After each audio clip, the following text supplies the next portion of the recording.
Soif de sport avec Jean-Marc Faham et son équipe. Victoire, RDI, c'est du grand spectacle à la radio. Soif de sport. Tous les lundis et les jeudis de 18h à 19h, retrouvez sur RDI Guyane Soif de sport. Jean-Marc Faham et son équipe reçoivent tous les acteurs du sport en Guyane. Soif de sport. Pour commenter l'actualité, les résultats et les événements sportifs. Tous les sports pratiqués en Guyane sont sur RDI.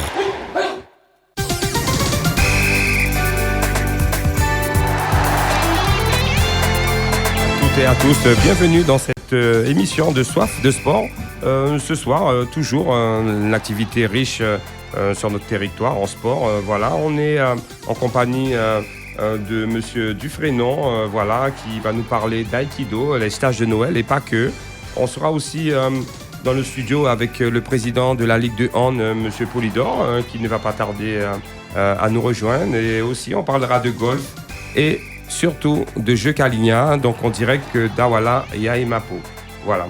Monsieur Dufresnon, bonsoir, comment va? Vraiment? Bonsoir, ça va bien, merci. Voilà, Tout se passe l'aïkido, on approche les fêtes de Noël. Tout à fait. Voilà, on va commencer par faire un hommage. Oui, effectivement. Donc la SAM a perdu un de ses coachs, Gilles Mazungu. Et, on va rappeler ce que c'est la SAM, pour les auditeurs qui ne suivent pas tout le temps le sport, on va rappeler quand même. Voilà. Tout à fait, la SAM, donc l'association Azur de Makuria. Qui est bien connu pour son équipe de basket. Tout à fait, bien connu pour son équipe de basket, effectivement. Féminine. Et féminine, notamment. Voilà. Et les garçons aussi sont en train de monter, bien sûr. Et malheureusement, nous avons perdu il y a 2 jours Gilles Mazungu, un de nos coach jeune. Donc nos pensées vont vraiment vers lui et sa famille. Et nous pensons vraiment très, très, très fort à eux. C'est un coach qui était passionné du basket, de l'enseignement pour les jeunes et très apprécié des parents. Donc justement, j'ai un petit message aussi à faire concernant les jeunes. On a pu avoir, après 5 ans d'attente, le hall de Soula, donc le mercredi et le samedi après-midi. Donc on peut accueillir les jeunes au niveau du hall de Soula. Je donne un numéro, les inscriptions sont encore possibles, au 06 94 21 36 26. 06 94 21 36 26. Pour les inscriptions au hall de Makuria. Tout à fait. Donc voilà. Vous pouvez nous rejoindre bien sûr sur la page Facebook rdi.guyane. Nous sommes en direct sur la page Facebook et aussi en radio 105.1 à Cayenne et 88.4 à Kourou. Un numéro de téléphone pour intervenir dans l'émission. Le 05 94 36 3000, voilà, 36 3000, 05 94 36 3000. Nous sommes en compagnie de Monsieur Ray Dufresnon, donc qui va nous parler de ces stages de Noël. Et on lui posera des questions aussi, comment ça va se passer, ces stages de Noël. Alors, nous avons un expert qui vient de la Martinique, qui est 6e dan d'aïkido, Raymond Dufresnon. Et c'est l'un des meilleurs de la Caraïbe, les plus expérimentés. Car il a été pendant, je vais dire, une 20aine d'années également conseiller technique au niveau de la Guyane.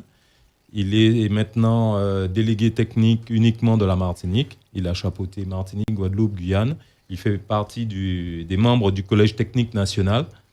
Donc, on a la chance de l'avoir chaque année à Noël pour nos stages. Et cette année, le but du stage est Aïkido et Nature.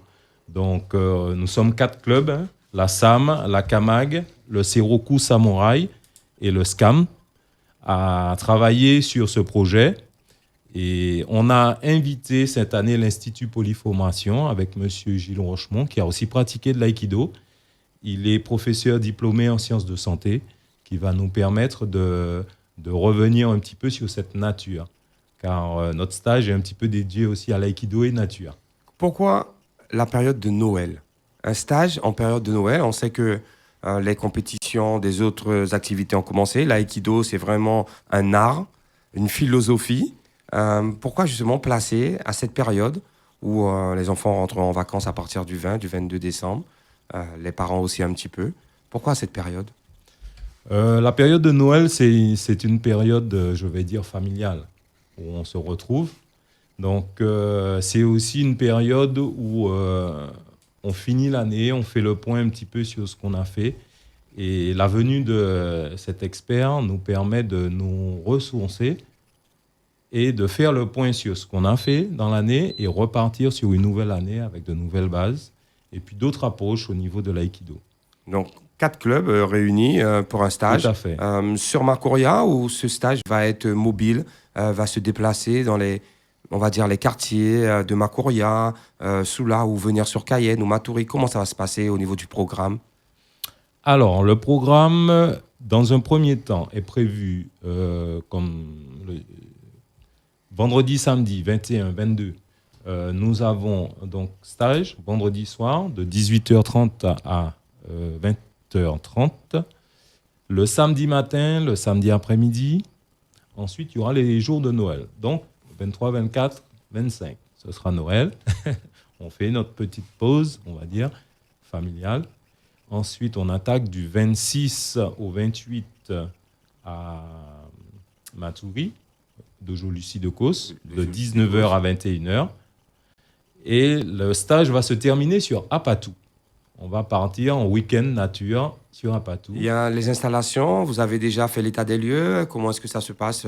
Ça va se passer sur Apatou? Donc effectivement, le mois dernier, nous avons pris contact avec des résidents d'Apatou qui vont nous accueillir et qui ont prévu de nous faire passer un beau séjour près du fleuve. Donc on va pouvoir allier Aïkido, nature, découverte de la région. Beaucoup ne sont pas et ne connaissent pas Apatou.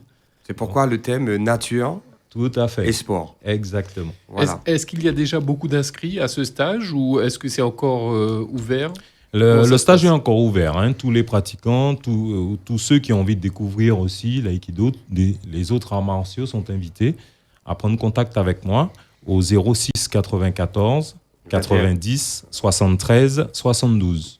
D'accord, donc c'est pas simplement réservé aux pratiquants d'ores et déjà d'aïkido. Pas forcément. N'importe qui peut s'inscrire pour découvrir ce sport également. Tout à fait, tout à fait. Ils prennent contact avec moi et puis on voit comment on peut les intégrer dans le groupe pour pouvoir découvrir l'aïkido. Avez-vous pensé, la commune Makuria, Soula, regroupait quand même pas mal de quartiers déjà, hein, puisque vous œuvrez déjà dans cette commune. Est-ce que vous avez déjà pensé à aller vraiment au cœur des quartiers, au milieu de ces gens, pour pouvoir leur montrer comment ça se passe avec des moyens simples? En particulier les jeunes, peut-être les attirer vers ce. Effectivement, mais depuis la création de la section Aïkido à la SAM, je fais le tour des quartiers. Donc au début, nous n'avions pas de salle, il n'y avait pas de dojo. Donc je pratiquais en pleine nature, dans les espaces verts. Les jeunes qui passaient, je les invitais, donc que ce soit au centre-ville, dans le bourg de Makuria, Tonat. Et puis je tournais un petit peu dans les différentes cités pour montrer. Alors, quel a été l'accueil en général? Comment ils réagissaient, ces jeunes? Beaucoup étaient surpris, ils regardaient de loin, ils essayaient, ils n'osaient pas trop. Donc, je les invitais régulièrement à venir, à s'intéresser un petit peu. J'ai eu un bon petit groupe au niveau des Amérindiens qui ont été très curieux et qui ont osé franchir le pas, malgré ce qu'on pourrait penser. Et grâce à ça, on a eu une dizaine de jeunes Amérindiens qui se sont intéressés pendant, je vais dire, un bon moment, notre stage, les stages que j'organise un petit peu dans ces quartiers pour pouvoir découvrir la pratique de l'aïkido. D'accord, donc ils sont venus, ils ont essayé. Et alors, est-ce qu'il y en a qui ont malheureusement, voilà, certains ont suivi. Et puis depuis l'ouverture du dojo, où c'était un petit peu plus strict, où il fallait se déplacer, la mobilité au niveau des jeunes est difficile. Dans les différents quartiers, on vient sur place, ils vont s'y intéresser, mais s'il faut qu'ils se déplacent, ça va être beaucoup plus difficile. Donc à ce niveau-là, on a vraiment du mal à les mobiliser, à les faire venir au niveau du dojo de Tonat. D'accord. Nous sommes en direct, Monsieur Polydor, président de la Ligue, vient d'arriver, nous rejoindre. Installez-vous, Monsieur Polydor. Voilà, tranquillement. Voilà. Nous sommes en compagnie de Ray, nous parlons Aïkido en ce moment. Voilà, le stage de Noël, comme vous voyez, avec Raymond Dufresnan qui vient des Antilles. Donc un grand maître qui vient apporter son expérience, son savoir. Est-ce que autour de ça, vous profitez de toucher rapidement, même si c'est la période de Noël, justement, les politiques, les instances, quand on fait venir une personnalité telle que Raymond Dufresnoy, on doit montrer quand même sa présence ici en Guyane. Qu'est-ce qu'il est prévu à cet effet? Il est difficile justement de mobiliser les politiques à cette période de l'année, mais on fait au mieux grâce aux médias comme vous, pour montrer qu'on est actif et qu'on a envie de faire développer les choses. Là, je cherche un moyen justement de communiquer un petit peu plus sur l'aïkido, faire connaître l'aïkido et permettre de développer davantage la discipline, et puis aussi sur le territoire, montrer un petit peu. On revient sur la même question, de développer son sport de masse, donc les scolaires. C'est valable pour tous les sports, pour toutes les activités. Est-ce que vous avez pensé à inclure au niveau de l'éducation nationale des collectivités, justement ce travail au sein des plus petits, des écoles élémentaires, pour déjà montrer l'activité au plus grand nombre? Donc c'est un travail que j'ai commencé depuis 2005 avec la ville de Cayenne. Et j'ai terminé un projet l'année dernière sur l'école René Barthélemy à Cayenne. Et malheureusement, je suis seul diplômé, ce qui fait que c'est difficile. C'est difficile de poursuivre. Et les autres communes, Matoury, Kourou oui, non. Mais je peux difficilement me déplacer. Comme il y a que nous avons, voilà. Nous sommes deux. Au sein de la Ligue, nous sommes 2 brevets d'État, diplômés d'État. Donc, nous avons du mal à gérer, à structurer tout ça. Le 2e brevet d'État, je sais qu'il intervient sur Matoury et aussi sur Macoria. Donc, depuis l'année dernière, nous avons une formation fédérale qui est mise en place.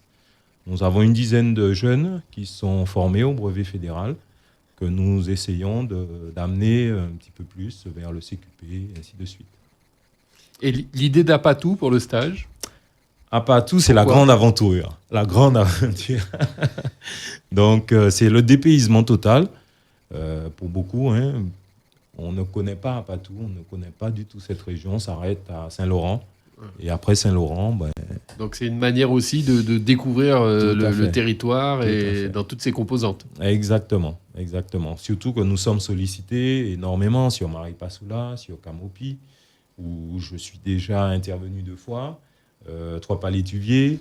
Et là, on a un projet avec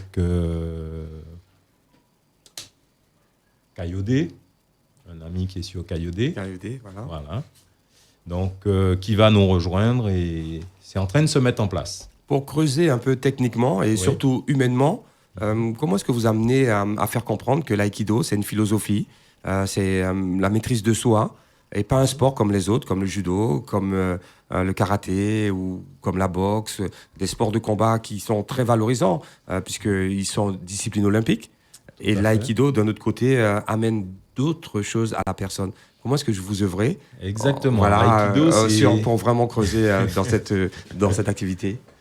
Donc c'est beaucoup d'humilité, de respect des autres, la connaissance de soi, la maîtrise. C'est par l'apprentissage. La répétition des principes et des valeurs qu'on peut retrouver dans les techniques, dans les formes de travail, sur le placement, le déplacement, sur le contrôle, la maîtrise de l'autre. Et c'est grâce à ça que, dans mon cours, je tente de faire passer le message de cette sérénité pour pouvoir travailler. On profite de la présence, M. Poulidor. Le hand, sport collectif, des préparations individuelles. On sait que dans les sports collectifs, il y a beaucoup d'individualité, de caractère.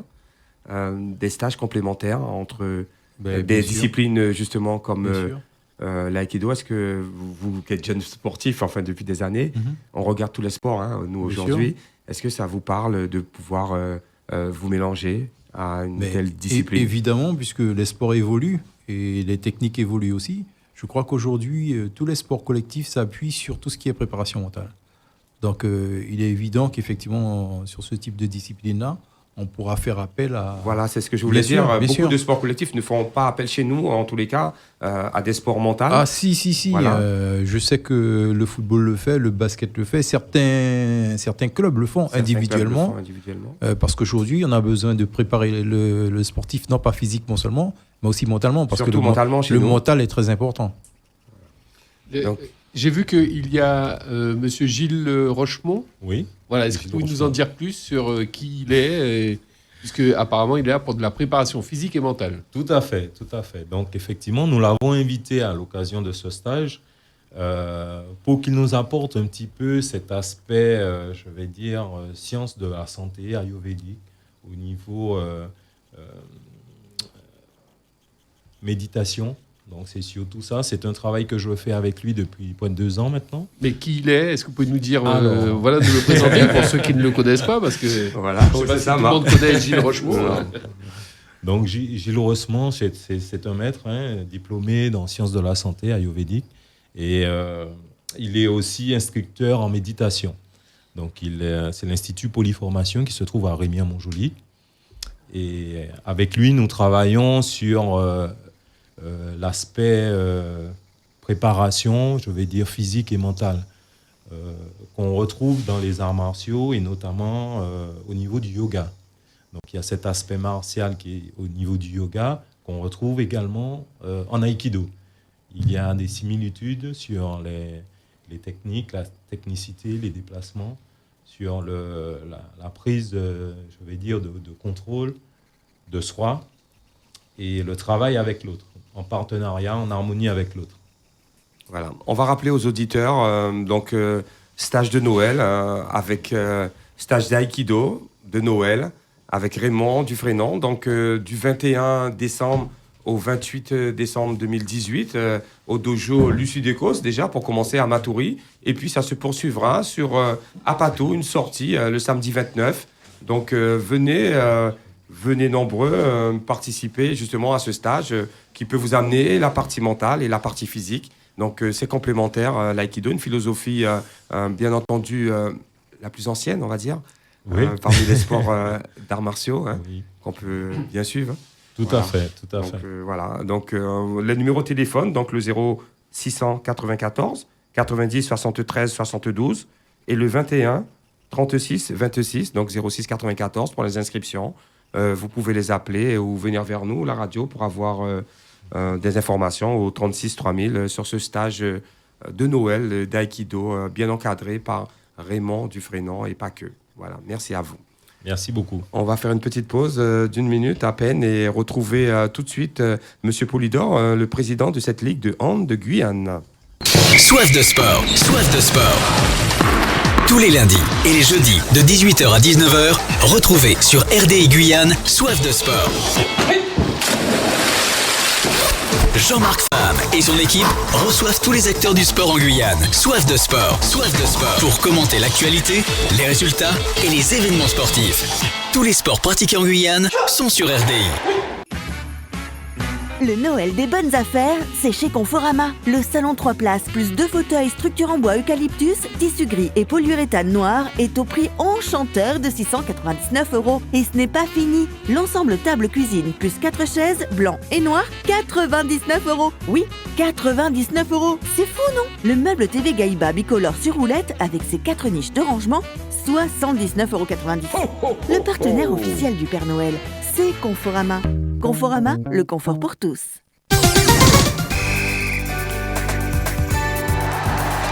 De retour parmi nous dans Soif de sport, ils nous ont rejoint le golf. Monsieur Jean-Yves Marco Desrouard, c'est ça? Voilà. Monsieur Bruno, bien sûr, Julien. Bono, Julien est là, notre champion de golf local. Voilà, on va parler dans quelques instants de golf et on va continuer cette émission avec le hand. Monsieur Polydor, bonsoir. Comment allez-vous? Alors, cette année 2018, on va faire déjà un petit bilan de fin d'année au niveau de la Ligue de hand, avec un déplacement à l'étranger de la sélection de Guyane, un tournoi qu'on a suivi ici sur nos antennes RDI. On a commenté les matchs. Tout à fait, vous étiez en Colombie, il me semble. Hein. C'est ça, en Colombie. J'en profite pour vous remercier, justement. Pas de problème. On est là justement pour servir le sport en Guyane. Et donc nous aussi, on aime bien pouvoir suivre et retranscrire l'actualité à nos fidèles guyanais qui aiment bien suivre tous les sports dès que nous sommes présents. Voilà, Monsieur Polydor, alors un petit bilan sur cette fin d'année qui va bientôt avoir une petite trêve entre Noël et jour de l'an, je pense. C'est ça. Voilà. Donc, comment ça s'est passé cette année au niveau de la sélection et au niveau aussi du début du championnat? Mais écoutez, on a eu un bon bilan, si l'on peut dire, puisque nos jeunes garçons aux intercomités, je le rappelle, terminent à la première place. Les filles, malheureusement, n'ont pas pu suivre l'exemple des garçons. Mais bon, pour une première fois, je crois que c'est le premier résultat obtenu par la Ligue 2 dans cette catégorie intercomité. Donc je rappelle qu'on est quand même champion anti-Guyane, voire même de la zone. Et donc ça, c'est pour les jeunes. C'est pas rien quand même, un champion anti-Guyane. C'est très important. Voilà, c'est très important. Surtout dans cette catégorie-là, c'était des moins de 14. Donc on a battu tout ce qu'on pouvait battre. Malheureusement, on chute sur les équipes en métropole. Mais bon, ça montre qu'en Guyane, il y a un travail important qui est fait par les clubs, en tous les cas. Au niveau des jeunes, donc c'est bien suivi. Maintenant, et la partie senior, masculin et féminine. Qu'est-ce qu'on peut dire à la Ligue? La partie senior, malheureusement, cette année, on n'a pas pu mettre en place un échange, mis à part l'échange en Colombie pour les garçons. Mais dès l'année prochaine, pour les filles... C'était des moins de 23, je crois. C'était des moins de 20. Oui, des moins de 20, voilà, c'est ça. Donc, on peut rappeler le résultat que l'on a eu en Colombie? En Colombie, on termine en tête de notre poule, voilà, en battant invaincu, en battant le Paraguay, en battant le Costa Rica et en battant je me rappelle plus la troisième équipe. Et en on tous les cas. retrouve le Costa Rica et on retrouve le Costa Rica en quart, on perd 2 buts. Voilà. Et le Paraguay, on perd là aussi de 2 buts. Donc on est passé pas loin. Il faut dire aussi que quand on se déplace dans ces pays, on arrive, on joue le jour même. Vous avez joué le jour même où vous êtes arrivé. On a fait 12 ou 13 heures de vol. On est arrivé donc le mardi et on jouait le mercredi. Donc voilà, en passant par le Suriname, bien sûr.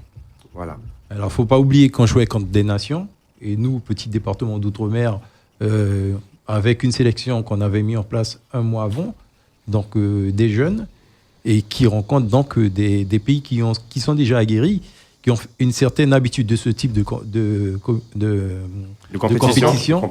Et nous, on arrivait pour la première fois sur cette compétition. On continue sur le bilan féminin et masculin. Un bilan donc seniors, positif en jeunes, un peu moins positif en seniors garçons et en filles, puisque les champions, on les connaît, c'est la JSE en garçons et le GLDAR en filles, qui sont partis sur les finalités de France et qui terminent pour les garçons à l'avant-dernière place, tout comme les filles. Donc là-dessus, je pense qu'il y a un travail important à faire au niveau des seniors.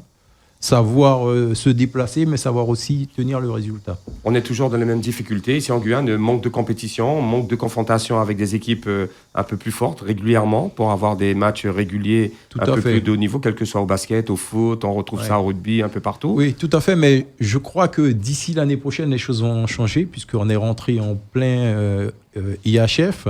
IHF, ce qui veut dire qu'on est dans une zone...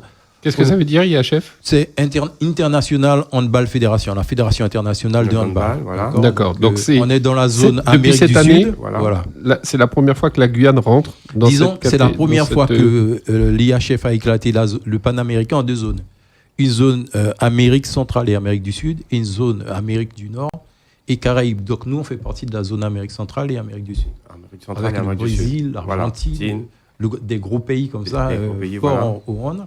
Et puis le Paraguay, tout ce qui touche l'Amérique centrale.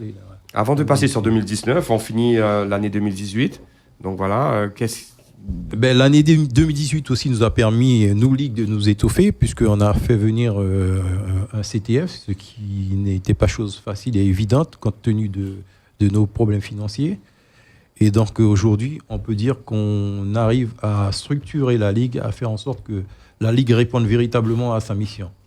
Il faut dire qu'en Guyane, on peut le dire, depuis pas mal d'années, le hand avait une place importante chez nous. Donc relancer cette ligue a été une tâche assez difficile, on va dire. Pas impossible, mais difficile. On part sur 2019 avec la ligue. Donc les championnats de jeunes toujours, les championnats filles et garçons seniors.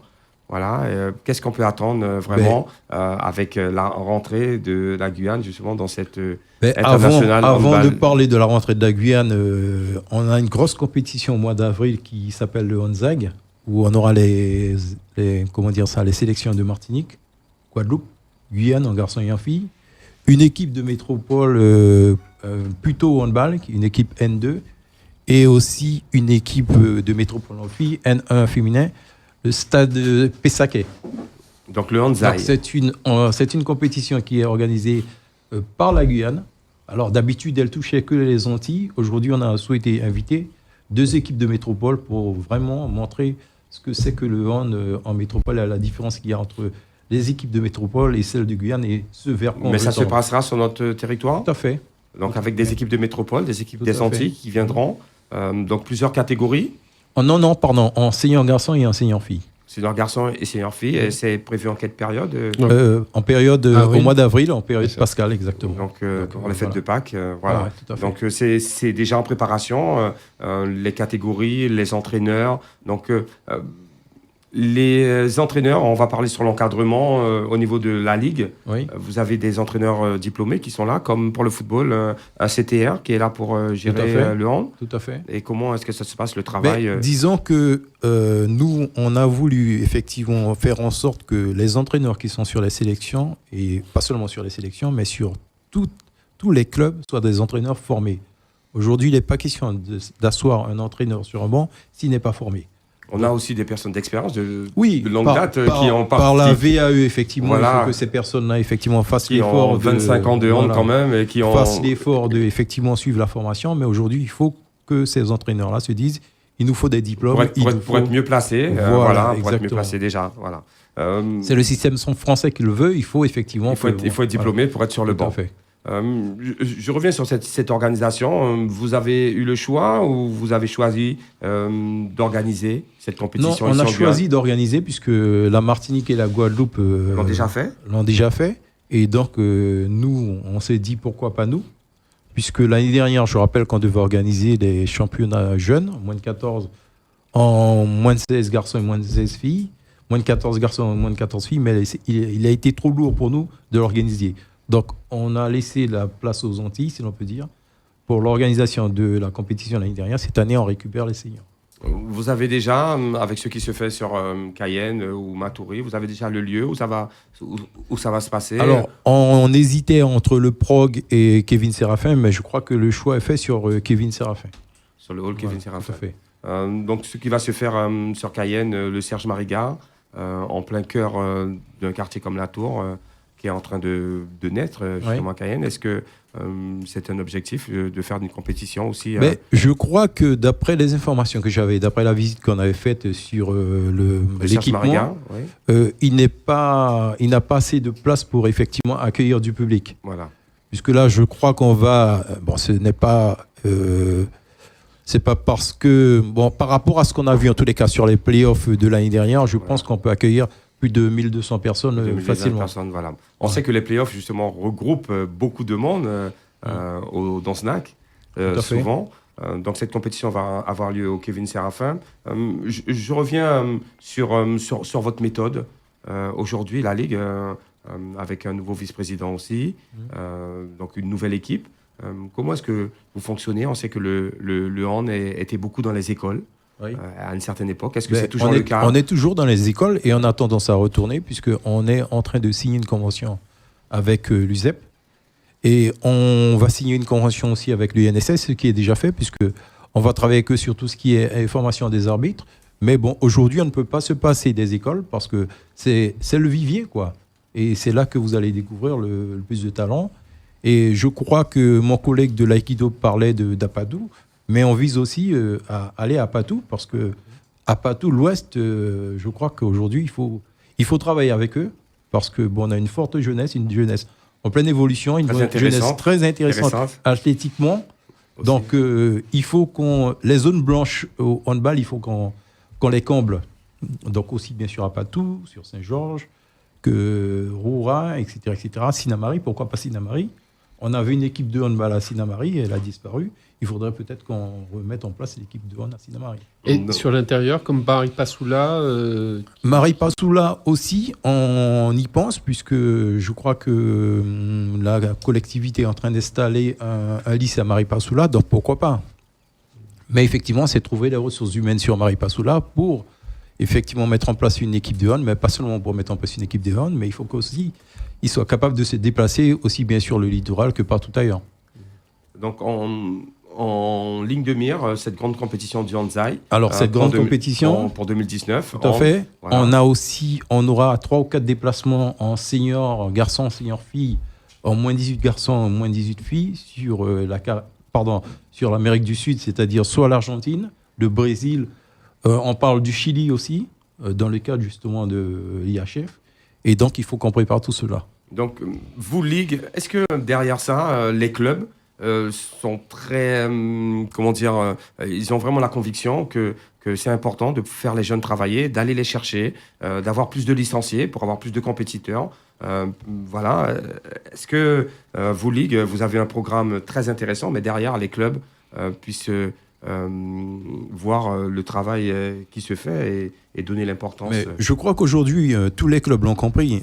Si vous n'êtes pas jeune, vous ne progressez pas. Ça, c'est évident. Et on a fait mieux encore, on l'a mis comme obligation. Donc, le club qui aujourd'hui veut participer aux playoffs ou alors veut grandir, il est obligé de passer avec une section jeune. On connaît nos difficultés, M. Poulidor. Vous êtes sur le territoire. On sait que le bénévolat demande beaucoup. Le bénévolat, c'est limite. Pour l'instant, oui, c'est vrai. Voilà, on le sait.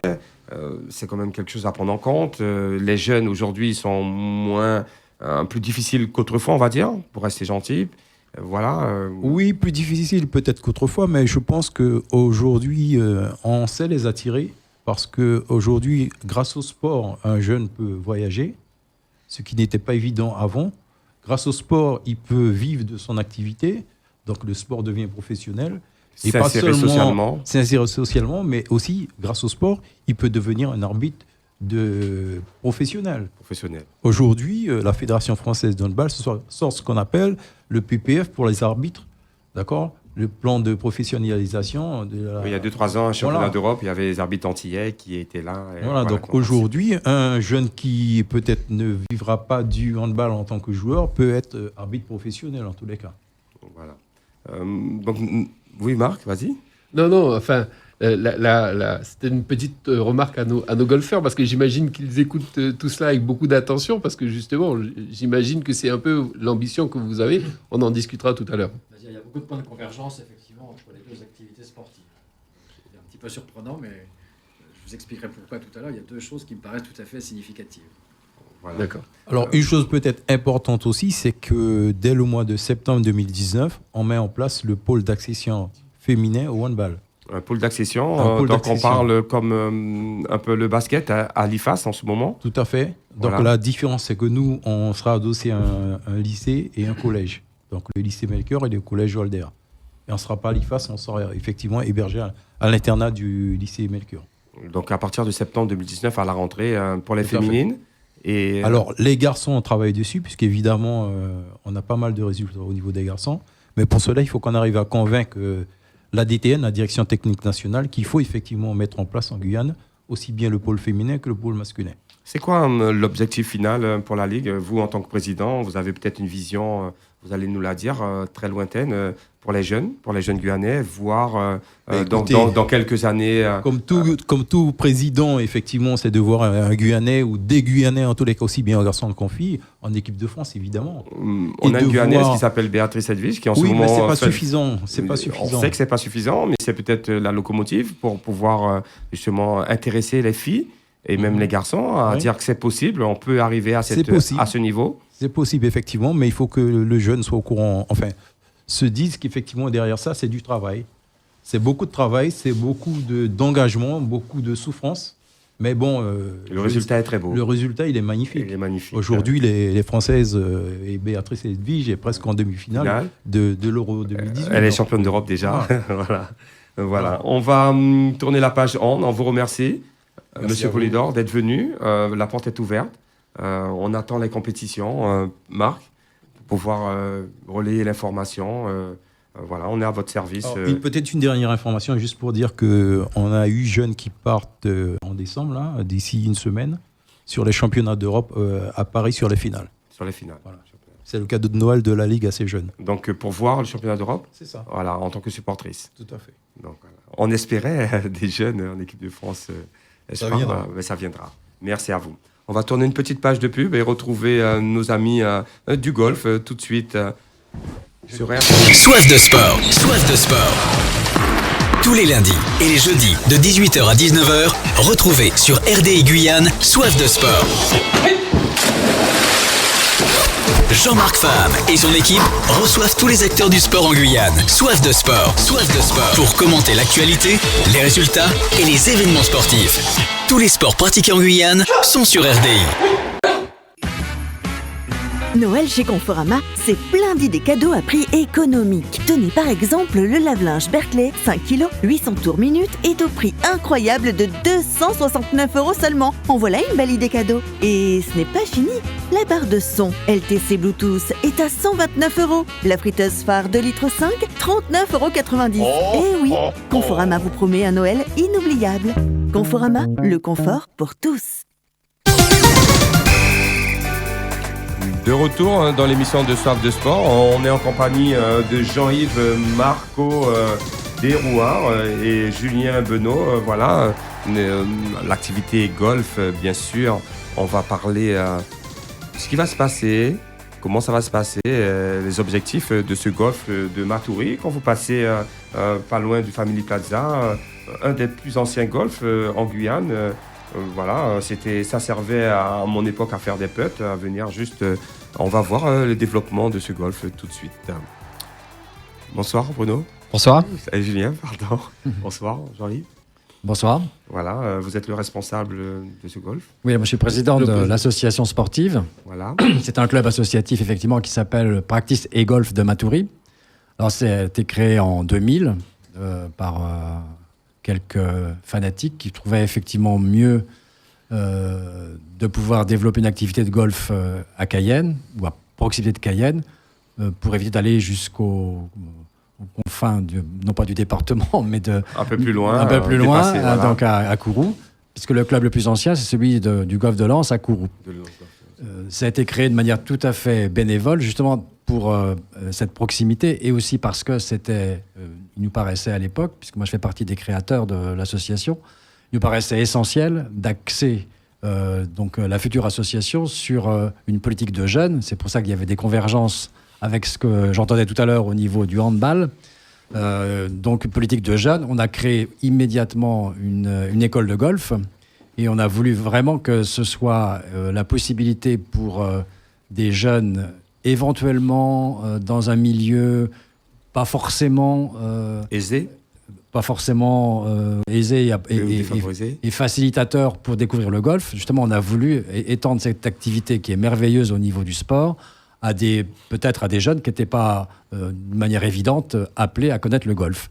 La zone d'implantation facilite ça également, puisqu'à proximité, il y a notamment un collège qui est implanté dans une zone que l'éducation nationale considère comme un peu difficile.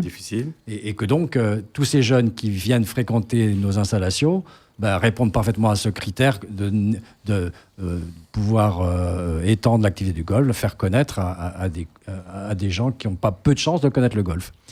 Ça fait combien de temps, donc là, Jean-Yves Marco Desrouards, que ce club de Matoury existe? Ça a été créé en juillet 2000. En 2000. Et alors, donc, c'est un club affilié à la fédération. Voilà, 18 ans après, cette stratégie de vouloir démocratiser le golf. Mais oui, c'est justement ça a débouché sur des choses. Parce qu'indépendamment de l'école de golf, on a pu créer une section sportive avec le collège d'Isophion qui est juste à proximité.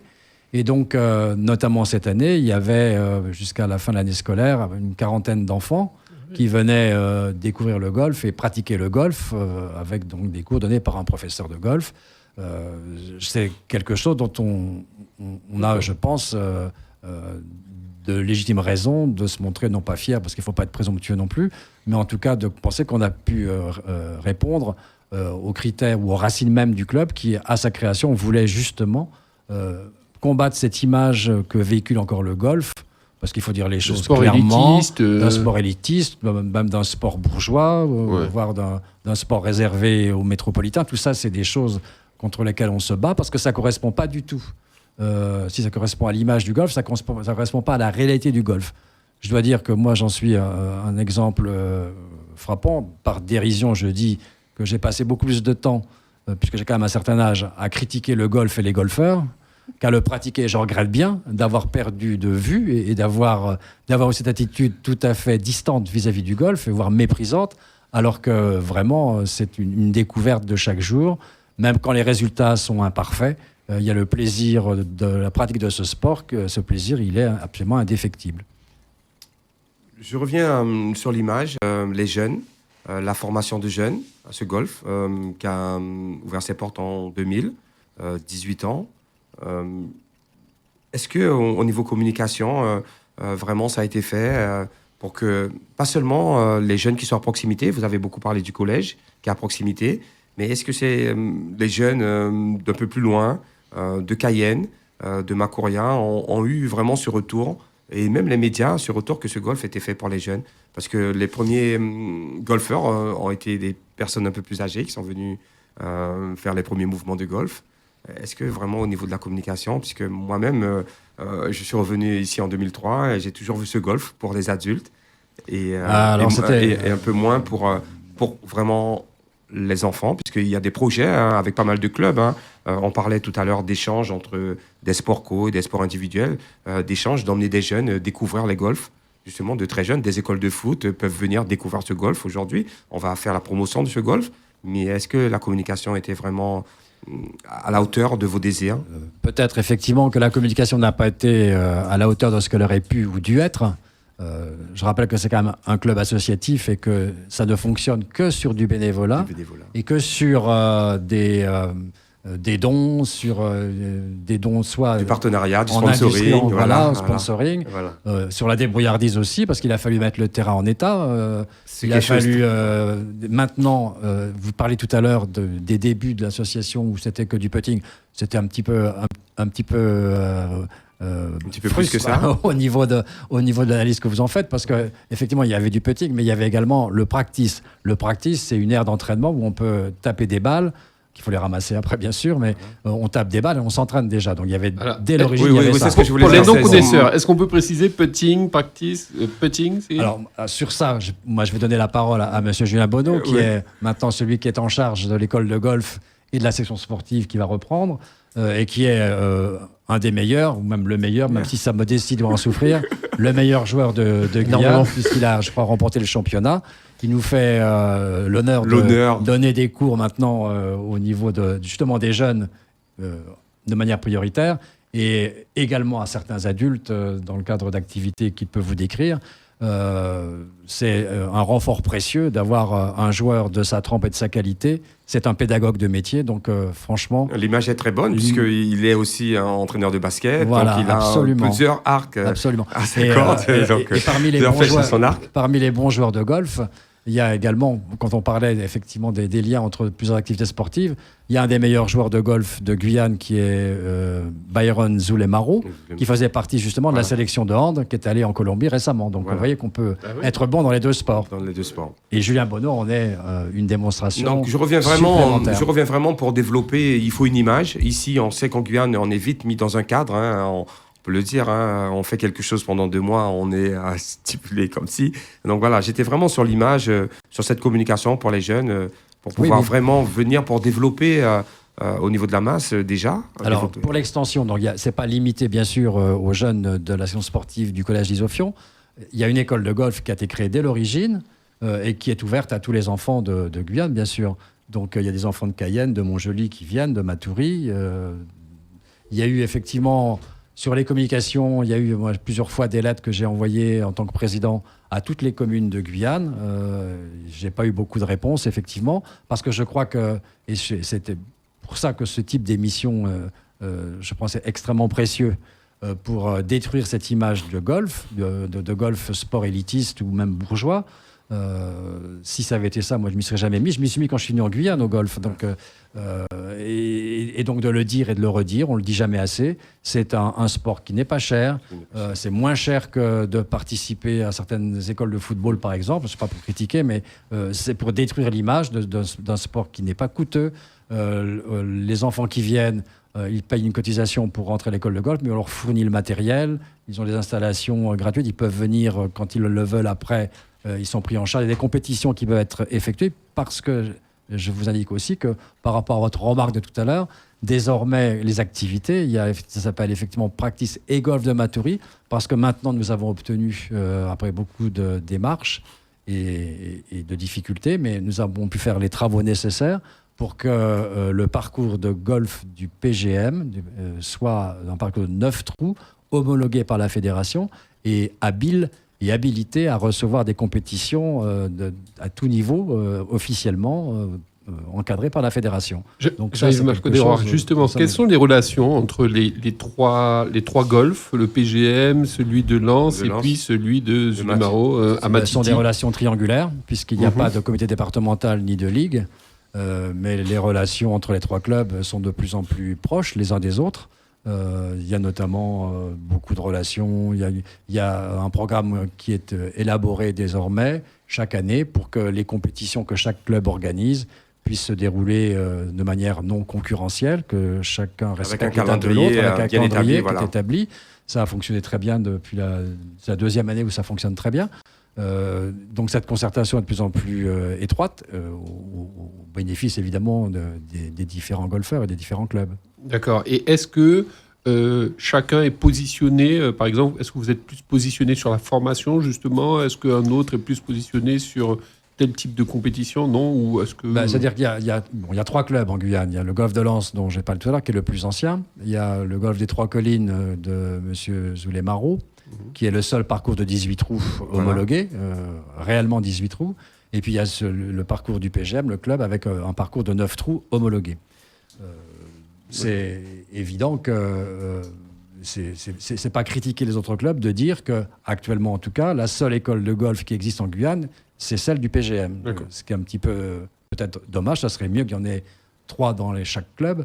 Mais c'est un effort, nous, et c'est pour ça que j'ai insisté là-dessus tout à l'heure, c'est vraiment la volonté des créateurs de l'association d'axer ça sur les jeunes et la découverte du golf à des jeunes qui n'avaient pas beaucoup de chance de découvrir le golf. Et ça, on a quand même respecté, malgré la difficulté du bénévolat et de l'absence de subventions, parce que jusqu'à un passé très proche, même si les choses maintenant vont changer, je crois, parce que nous avons peut-être...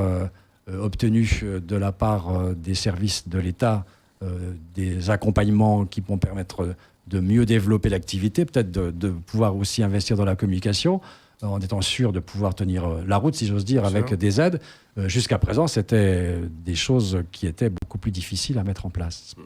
Bon, on va juste passer tout à l'heure la parole à Julien pour parler un peu technique. Pour revenir sur l'encadrement du golf, on a bien compris une école de golf pour les jeunes qui sera menée par Julien Benoît. Est-ce que moi, dimanche, j'ai envie de venir jouer au golf, je peux, si le golf est ouvert aux horaires, venir, est-ce que je peux...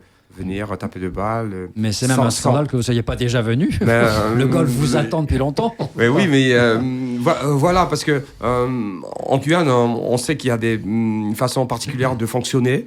On a envie de faire ça, on va faire ça. On n'a pas forcément envie d'être licencié ou de s'attacher et de revenir. Et petit à petit, plus c'est bien, plus on revient. C'est juste pour un peu parler aux auditeurs qui nous écoutent et qui auraient envie vraiment de venir avec leur enfant et de se dire il y a des journées portes ouvertes qui sont régulièrement organisées dans les 3 clubs de Guyane d'ailleurs. Nous, on va en faire une au début de l'année 2019, en refaire d'autres. Et donc dans ce cadre-là, les gens viennent pour découvrir le golf, gratuitement bien sûr, avec des conseils qui sont donnés par des joueurs confirmés ou un professeur. Et c'est bien sûr ça dans le cadre des journées de portes ouvertes, mais tous les dimanches, tous les samedis, tous les gens sont les bienvenus, tous les golfeurs potentiels peuvent venir. Et si vous venez dimanche prochain, on sera peut-être pas dans la capacité de vous accueillir parce qu'on a une compétition dimanche, une compétition un petit peu originale puisque... Monsieur Bonneau est également le capitaine des Jeux. C'est une formule avec 3 clubs simplement, au lieu des 14 clubs que contient normalement un sac de golf, par équipe de 2, donc pour améliorer justement la technique sur un parcours découverte du PGM, du 9 trous. Ça, c'est vraiment pour les confirmer. Mais non, pas du tout. Justement, je pense que c'est important de faire comprendre le golf, c'est un sport individuel où on n'a pas besoin d'adversaire, parce que l'adversaire, c'est le parcours. Et quand on est dans une modalité de pratique de sport où on veut être un peu libre, c'est quand même un sport assez idoine qui permet de venir un peu quand on veut et d'avoir besoin de personne. On se retrouve avec son sac, sa balle, sur le parcours, et puis Ça permet aussi, pourquoi pas, de méditer, de prendre un peu de recul sur les autres activités. Mais c'est un sport qui permet cette pratique totalement individuelle et puis libre, puisqu'on vient quand on veut. Je rebondis sur la cherté du golf, qui est supposée. C'est vrai que quand on a payé sa cotisation, on peut venir quand on veut. Et si on fait un rapport temps qu'on peut y passer et cotisation, je pense que ça doit être un des sports les moins chers au monde. En fait, puisqu'on peut y passer 24 heures. Alors, j'exagère un petit peu, mais on peut y passer beaucoup de temps. Sur les autres sports, vous avez des créneaux en général très limités, de 2 heures par-ci, par-là. Donc, c'est quand même un sport qui, effectivement, alors c'est un investissement de départ souvent, mais qui permet une pratique régulière, une activité pour tout type de public. Ça aussi, c'est intéressant. C'est un sport qu'on peut pratiquer du début de sa vie jusqu'à la fin, quelles que soient ses conditions, puisqu'il existe aussi le handi-golf. Donc vraiment, c'est un sport qui accompagne, qui peut vous accompagner tout au long de votre vie. Et je crois aussi que c'est un sport qui est une compétition par essence, mais qui est une compétition avant tout avec soi, parce que je vous dis, le seul adversaire, c'est le terrain. Et au final, on se rend compte très vite quand on est golfeur que le seul adversaire, c'est soi. Pour voilà. Démystifier justement au niveau de la cherté et peut-être de la chose, c'est quoi le coût d'un golf, enfin de club, c'est ça? Oui, des clubs. Le coût d'un club, c'est quoi le coût d'une balle, voilà. Est-ce que ce sera comme les autres équipements sportifs? On a des entrées de gamme qui vont pour 100 €, vous pouvez vous équiper avec un sac complet. Alors après, il y a effectivement des consommables parce que il y a aussi une des caractéristiques du golf, c'est que la balle, si on l'envoie dans les bois, c'est un peu plus compliqué de la trouver que sur un terrain qui est limité. Mais globalement, pour une centaine d'euros, vous pouvez vous équiper et commencer à pratiquer le golf. Alors après, il y a aussi les tarifs d'accès dans les golfs. Il faut savoir quand même aussi, pour défendre l'activité, c'est qu'un golf à entretenir, ça coûte très cher, à construire, à entretenir. Et ça demande des moyens humains aussi, hein, parce que c'est, alors notamment dans nos latitudes où vous connaissez les problématiques de la végétation, qui est luxuriante et qui pousse très vite. Donc ça demande de l'entretien. Oui, donc ça a des coûts. Et dans le cadre d'un golf associatif comme le PGM, il faut bien que ces coûts soient financés, hein, parce que par les adhérents. Par les cotisations. Donc c'est ce qui permet c'est ce qui permet de faire vivre. Combien d'hectares à peu près 2,5 hectares. 2,5 hectares, donc 9 trous. 9 trous. Donc ça laisse vraiment de la place pour évoluer. Pas trop justement, parce que c'était une des difficultés de la mise en place du parcours. Parce que si les 9 trous, s'ils sont trop proches les uns des autres, il y a un risque. Il y a un risque. En cas de coup plus ou moins réussi, de recevoir une balle et d'être blessé. Ça arrive même sur les parcours professionnels. On voit ça à la télévision. Voilà. À la Ryder Cup, la dernière compétition mondiale, il y a eu une femme qui a été gravement blessée par une balle provenant d'un joueur professionnel. Donc, c'est des choses qui peuvent arriver. Alors, la fédération a été très regardante et vigilante. Il y a eu des axes qui ont été donnés, qui sont parfaitement respectés. Mais c'est vrai qu'il faut faire attention à l'espacement entre les différents trous. C'est beaucoup d'espace, effectivement, visuellement. Golfiquement, l'espace est un petit peu plus limité, mais c'est parfaitement agréable de jouer. Justement, ça aussi, l'intérêt, c'est qu'on voit tous les trous lorsqu'on est sur l'aire d'entraînement ou au clubhouse. Et donc, ça donne, lorsque des compétitions ont lieu, une vision tout à fait agréable de la compétition en cours, des performances des uns et des autres, et c'est un avantage indiscutable. Je reviens sur l'encadrement. Hein, donc, tu es en charge de cette école. Voilà, maintenant, la figure de cette école, le Pratis Golf de Matoury. Ta première charge de travail Là, on a recommencé donc la semaine dernière, si je dis pas de bêtises, c'est ça. C'était la deuxième séance cette semaine, donc mercredi, on a commencé la semaine dernière. Il y a déjà une quinzaine d'enfants qui sont revenus à l'école de golf. Pour certains qui étaient déjà pratiquants les années précédentes, et puis quelques nouveaux. Mais l'ambition qu'on a, c'est justement faire découvrir cette pratique à d'autres personnes. Donc, on est apte à accueillir le nombre d'enfants qu'il faudra. De toute façon, en termes d'organisation, on pourra faire un nombre de séances différées en fonction des niveaux. Je rebondis aussi sur la pratique parce que le golf du PGM, il a cette particularité d'être petit, mais en même temps, il permet justement de découvrir et de commencer le golf de manière plutôt pratique, parce que quand on est sur des grands terrains et qu'on débute et qu'on n'arrive pas à lancer la balle très loin, on a tendance à se décourager. Alors sur le PGM, il a cet avantage de pouvoir très vite trouver de l'intérêt, trouver une pratique assez intéressante pour pouvoir vite se faire plaisir. Donc c'est vrai que c'est un avantage pour les débutants comme moi c'est un avantage. et d'autres de commencer sur un petit golf pour déjà trouver vraiment... Oui, Marc, on continue. Voilà, pour trouver ses marques. C'est ça. Voilà, et pour trouver la gestuelle, parce que la gestuelle est importante, ce qu'on appelle le swing, donc voilà. La geste technique du golf qui peut venir très rapidement, mais qu'on essaie d'entretenir et sur lequel on a une recherche perpétuelle. Donc c'est un geste très technique d'environ 2 secondes, puisqu'un swing se déroule sur 2 secondes, où il y a une mise en place technique assez importante. Donc c'est une recherche perpétuelle, hein. Tous les golfeurs vous le diront, c'est quelque chose qui évolue en plus avec le temps, parce que vous ne pouvez pas swinger de la même façon à 20 ans qu'à 50 ou à 70 ou à 80. Donc forcément, il y a une recherche perpétuelle du mouvement qui est le plus favorable possible pour essayer d'envoyer la balle en moins de coups possible du départ du trou jusque dans le trou, quoi. Donc Julien, tu es champion de Guyane en titre.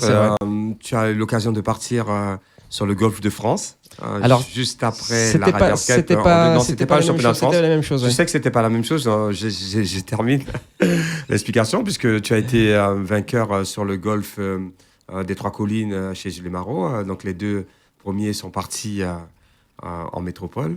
C'est ça. Cette expérience entre le championnat de Guyane et entre cette expérience que tu as vécue sur le golfe de France. Alors c'est pas moi qui suis parti, mais ce que je peux dire, parce que moi j'ai pas commencé le golf en Guyane, c'est une particularité quand même des golfeurs ici. Une grande partie des golfeurs ici ont commencé en Guyane. Il y a certains apports, mais c'est souvent des gens de passage qui repartent. Moi j'ai commencé le golf en métropole, donc j'ai connu la compétition en métropole, la compétition nationale, puis j'ai fait des championnats de France. Effectivement, on n'est pas tout à fait dans les mêmes, pour l'instant dans la même catégorie, on boxe pas dans la même catégorie, mais on sait que pour atteindre le haut niveau, il faut de la masse, il faut de la pratique.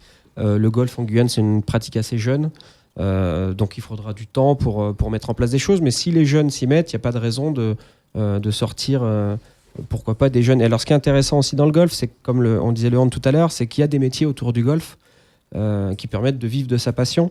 Parce que sur un terrain de golf, on a les jardiniers qui sont professionnels, qui sont des jardiniers qu'on appelle greenkeepers, qui sont très spécifiques, qui sont très recherchés parce que ça demande une grande technicité. On a toute l'éducation au sport, donc les professionnels enseignants, on a les professionnels joueurs bien entendu, et puis on a tout ce qui accompagne, puisque le golf c'est un sport aussi qui se développe autour du tourisme. Donc il y a forcément beaucoup de métiers qui accompagnent le golf. Donc il y a peut-être des choses aussi envisagées de ce côté-là. Jean-Yves, excusez-moi, qu'est-ce que vous attendez comme objectif dans les prochaines années sur l'évolution de ce golf à Matoury? Il ne pourra pas être agrandi. Il a la particularité de faire 2 hectares, donc de travailler, comme il dit Julien, sa technique, prendre ses marques. C'est bien pour les débutants, donc pour les enfants. Qu'est-ce que derrière ça, l'image d'une commune collée à celle de Cayenne, collée à cette cité de Balata? Qu'est-ce que ce golf-là peut amener justement Justement, moi je pense que le bilan qu'on peut tirer de tout ça, c'est que c'est un super relais pour les golfeurs qui débutent, pour après découvrir les autres parcours, les autres clubs. C'est pour ça que le PGM est parfaitement complémentaire avec les autres clubs de Guyane. Le plus souvent, on débute au practice parce que le bassin potentiel de golfeurs le plus important, c'est forcément Cayenne et l'île de Cayenne. Donc très souvent, on est très fiers de ça, d'être le relais finalement, de permettre cette passerelle entre les débutants qui deviennent de plus en plus aguerris par la fréquentation du practice, du parcours du PGM, et après ils découvrent les autres parcours de Lens et le fameux 18 trous du golfe des Trois Collines. Au niveau des jeunes, on est quand même, alors c'est vrai, Julien rappelait tout à l'heure qu'on n'est pas dans la même catégorie parce que c'est un problème de masse pour découvrir des futurs joueurs professionnels susceptibles de s'illustrer devant les caméras de télévision. Mais on a quand même, à l'école de golf du PGM, sorti 3 jeunes qui vont devenir professeurs de golf, dont une jeune fille qui est effectivement avec des résultats très importants en métropole. Merci Jean-Yves, merci Julien. La porte est ouverte. Compétition dimanche, donc à très bientôt dans Soif de Sport. Venez samedi si vous voulez. Samedi matin, vous serez accueillis et vous pourrez découvrir le golf. On sera ravis de vous accueillir. Merci Julien, merci. L'invitation est faite, Marc, on se rend disponible. pour pratiquer le golf. Merci à tous et à bientôt en Soif de Sport. Merci. RDI en Guyane, c'est de la musique, des infos et du sport. RDI sur 105.1 à Cayenne et 88.4 à Kourou.